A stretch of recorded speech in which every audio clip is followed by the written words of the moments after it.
An appetizer you may have had in the past called Bruschetta. You'll find it at restaurants, Italian restaurants too.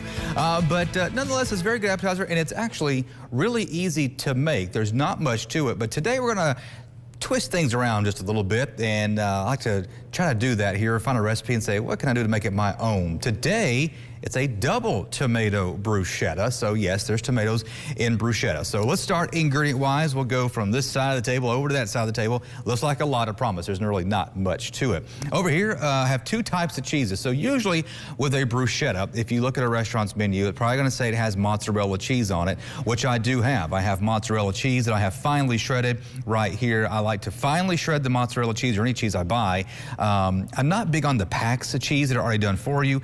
It is coated in a starch, a potato starch sometimes, that can prevent it from melting properly in a hot dish, or just kind of gives that taste in your mouth because those starches are coming off in your mouth. Blocks of cheese, you do it yourself, it doesn't have that. Also, to try to twist things around a little bit, I'm going to do some Parmesan cheese there on top. Same thing with it. Got a block of 10-year aged Parmesan cheese and shredded that up. Loaf of bread here, a French baguette. We have tomatoes, and of course, I like to mention, it's a double tomato. And generally with a bruschetta recipe, you're going to have tomatoes. Usually you're going to have Roma tomatoes. Well, I'm going to switch things up and give it a little bit of that nice pop of flavor using cherry tomatoes. Also some red onion, finely diced up there. And we have sun-dried tomatoes. Now, if you buy these in a jar, save some of the oil and use that as well if you want to on top of your French baguette when you toast it.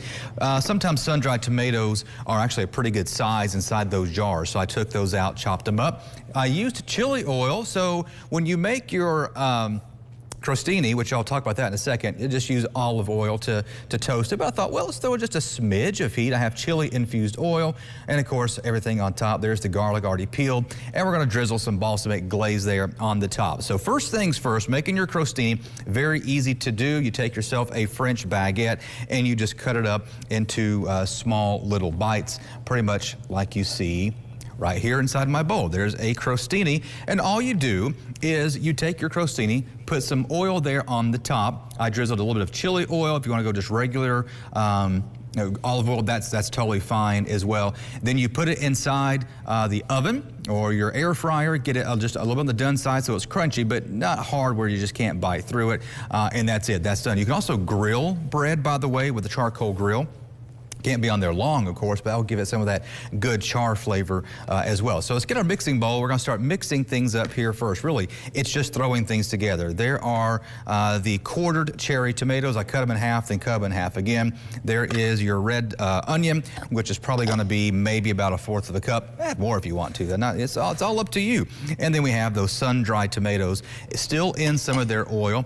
And all we're going to do is just kind of mix this up really quick, just so that we get everything kind of coated there with the oils inside the jar of the sun-dried tomatoes, because that oil has flavor in it. It's got like Italian seasonings. We're going to put this off the side now for just a second, because we're going to add basil into this as well, but we want to chiffonade the basil to open the flavors, but also make it look nice and presentable. Chiffonade is a very easy process. Take your basil leaves, and what you'll pretty much do is go from the biggest leaf to the smallest and stack them on top of each other, removing the stems. I mean, I got a little bit there, but remove the stems as best as you can, and just put the leaves there on top of each other, again, from the smallest until biggest until the smallest there on top. Then you're going to tightly begin to roll up those basil leaves, and once it's all rolled up, hold it nice and tight, just like that right there.